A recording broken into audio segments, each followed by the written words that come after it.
എത്യോപ്യയിലെ അഗ്നിപർവ്വത സ്ഫോടനത്തെ തുടർന്നുണ്ടായ ചാരമേഘങ്ങൾ ഡൽഹിയിലെ വായുമലിനീകരണത്തെ ബാധിക്കില്ല എന്നാണ് വിദഗ്ധർ പറയുന്നത്. ഈ എയർ ഇന്ത്യയുടെ 4 ആഭ്യന്തര വിമാന സർവീസുകൾ കൂടി ക്യാൻസൽ ചെയ്തു എന്നുള്ള വാർത്ത കൂടി വരുന്നുണ്ട്. എന്തായാലും ഇന്നിനിടെ വായുമലിനീകരണത്തിൽ പ്രധാനമന്ത്രിയുടെ പ്രിൻസിപ്പൽ സെക്രട്ടറിയുടെ അധ്യക്ഷതയിൽ ഒരു ഉന്നതതല യോഗം ചേർന്നിരുന്നു. അജീഷ് ജയകുമാർ യോഗത്തിൻ്റെ കൂടുതൽ വിവരങ്ങളുമായി നമുക്കൊപ്പം ചേരുന്നു. ജയകുമാർ, മറ്റുള്ള വിമാനങ്ങൾ കൂടി റദ്ദ് ചെയ്തു എന്നുള്ള എയർ ഇന്ത്യയുടെ പ്രത്യേകിച്ച് 4 ആഭ്യന്തര സർവീസുകൾ റദ്ദ് ചെയ്തു എന്ന വാർത്ത വരുമ്പോൾ മറ്റുള്ള വിമാന കമ്പനികളെ ഇത് ബാധിച്ചിട്ടുണ്ടോ? എന്താണ് നമുക്ക് ലഭിക്കുന്ന ലേറ്റസ്റ്റ് അപ്ഡേറ്റ്?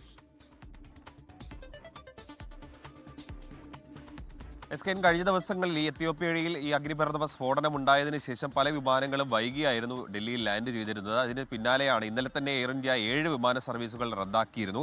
അത് അന്താരാഷ്ട്ര സർവീസുകൾ ഉൾപ്പെടെയാണ് ഇന്നലെ റദ്ദാക്കിയത്. ഇന്ന് അവർ ഏറ്റവും ഒടുവിലായി അറിയിക്കുന്നത് 4 ആഭ്യന്തര വിമാന സർവീസുകൾ ഇന്ന് റദ്ദാക്കി എന്നുള്ള വിവരമാണ് എയർ ഇന്ത്യ അറിയിക്കുന്നത്. യാത്രക്കാർക്ക് അവരുടെ ടിക്കറ്റ് അവരുടെ വെബ്സൈറ്റിൽ കയറി ചെക്ക് ചെയ്തതിന് ശേഷം മാത്രം എയർപോർട്ടിലേക്ക് പുറപ്പെട്ടാൽ മതി എന്നൊരു നിർദ്ദേശമാണ് നൽകിയിട്ടുള്ളത്.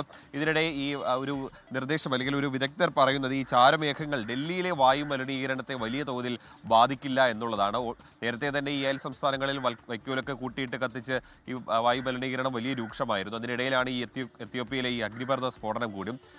ഇതിന്റെ ഈ ചാരമേഘങ്ങൾ ഇത് ഡൽഹിയിലെ അന്തരീക്ഷത്തിന്റെ മുകളിലേക്ക് എത്താൻ സാധ്യതയുണ്ടെന്നുള്ളൊരു വിലയിരുത്തലുണ്ടായിരുന്നു. പക്ഷേ അത് വളരെ ഉയരത്തിലായിരിക്കും, അന്തരീക്ഷത്തിന്റെ വളരെ ഉയരത്തിലായിരിക്കും. സാധാരണ ഈ പൊടിപടലങ്ങൾ തങ്ങി നിൽക്കുന്ന ഭാഗത്തായിരിക്കില്ല, അന്തരീക്ഷത്തിന്റെ ആ ഭാഗത്തായിരിക്കില്ല ഈ മേഘങ്ങൾ എത്തുക. അതുകൊണ്ട് തന്നെ ഉച്ചയ്ക്ക് 2 മണിയോടുകൂടി തന്നെ ഈ മേഘങ്ങൾ ആ കാറ്റിന്റെ ശക്തി കൊണ്ട് തന്നെ ഇന്ത്യക്ക് പുറത്തായിരിക്കും, ചൈനയിലേക്ക് നീങ്ങും എന്നുള്ളൊരു വിലയിരുത്തലാണുള്ളത്. മാത്രമല്ല ഈ ഡൽഹിയിലെ അന്തരീക്ഷ മലിനീകരണത്തിന്റെ ഒരു പശ്ചാത്തലത്തിൽ പ്രധാനമന്ത്രിയുടെ ഓഫീസ് കൂടി ഇടപെട്ടു എന്നുള്ളൊരു വാർത്ത കൂടി പുറത്തു വരുന്നുണ്ട്. കഴിഞ്ഞ ദിവസം പ്രധാനമന്ത്രിയുടെ പ്രിൻസിപ്പൽ സെക്രട്ടറിയുടെ അധ്യക്ഷതയിൽ ഈ 4 സംസ്ഥാനങ്ങളുടെ ചീഫ് സെക്രട്ടറിമാരും ചേർന്നൊരു ഉന്നതതല യോഗം ചേർന്നിരുന്നു. അതിൽ ഈ ഡൽഹിയിലെ NCR മേഖലയിലെ വാഹനങ്ങളിൽ ഭൂരിഭാഗം ഏതാണ്ട് 50% വാഹനങ്ങളും ഡൽഹിയിലാണ് കേന്ദ്രീകരിക്കുന്നത്, ഡൽഹിയിലൂടെയാണ് ഓടുന്നത് എന്നുള്ളൊരു വിലയിരുത്തലാണ് എത്തിയത്. ഈ വാഹനങ്ങൾ എല്ലാം തന്നെ മിക്കവയും ഈ BS1 മുതൽ BS3 ഈ എമിഷൻ മാനദണ്ഡങ്ങളിൽ താഴെയുള്ളവയാണ്. അതുകൊണ്ടാണ് ഈ മലിനീകരണം വലിയ രീതിയിൽ ഡൽഹിയിൽ ഈ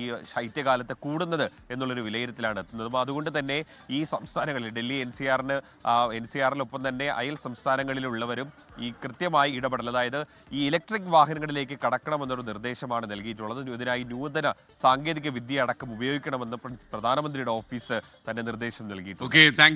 ലോകത്തെവിടെയായാലും ഏത് സമയത്തും 24 വാർത്തകളും ഓഗ്മെന്റഡ് റിയാലിറ്റി പാക്കേജുകളും എക്സ്പ്ലെയിനറുകളും വിശദമായി കാണാൻ ഞങ്ങളുടെ YouTube ചാനൽ നിങ്ങൾക്ക് സബ്സ്ക്രൈബ് ചെയ്യാം.